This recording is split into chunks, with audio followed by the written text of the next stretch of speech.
हर हर महादेव दोस्तों, स्वागत है आपका अपने चैनल मृत्युंजय में। आज की वीडियो वेदों का महत्व पर है।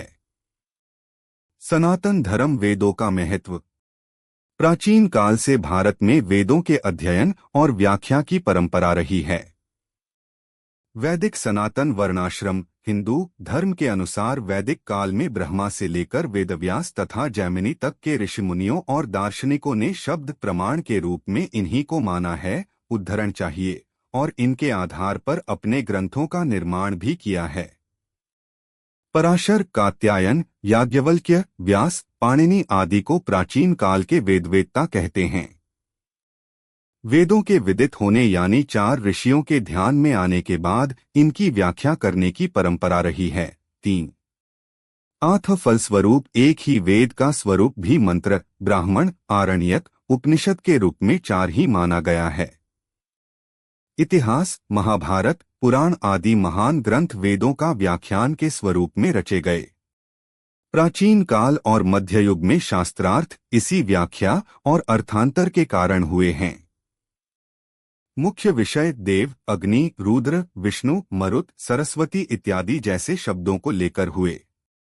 वेदवेत्ता महर्षि स्वामी दयानंद सरस्वती के विचार में ज्ञान, कर्म, उपासना और विज्ञान वेदों के विषय हैं। जीव, ईश्वर, प्रकृति इन 3 अनादि नित्य सत्ताओं का निज स्वरूप का ज्ञान केवल वेद से ही उपलब्ध होता है। वेद में मूर्ति पूजा को अमान्य कहा गया है। कणाद ने तद्वचनादाम्नायस्य प्राणान्यम 4 और बुद्धिपूर्वा वाक्यकृतिर्वेदे कहकर वेद को दर्शन और विज्ञान का भी स्रोत माना है। हिंदू धर्म अनुसार सबसे प्राचीन नियम विधाता महर्षि मनु ने कहा, वेदोखिलो धर्ममूलम, खिलरहित वेद अर्थात समग्र संहिता, ब्राह्मण, आरण्यक और उपनिषद के रूप में वेद ही धर्म व धर्मशास्त्र का मूल आधार है।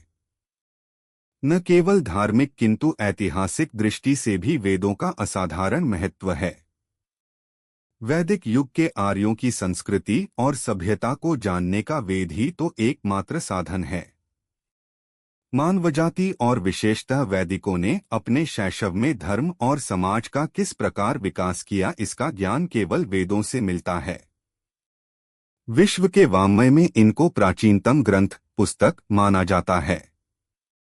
5 भारतीय भाषाओं का मूलस्वरूप निर्धारित करने में वैदिक भाषा अत्यधिक सहायक सिद्ध हुई है।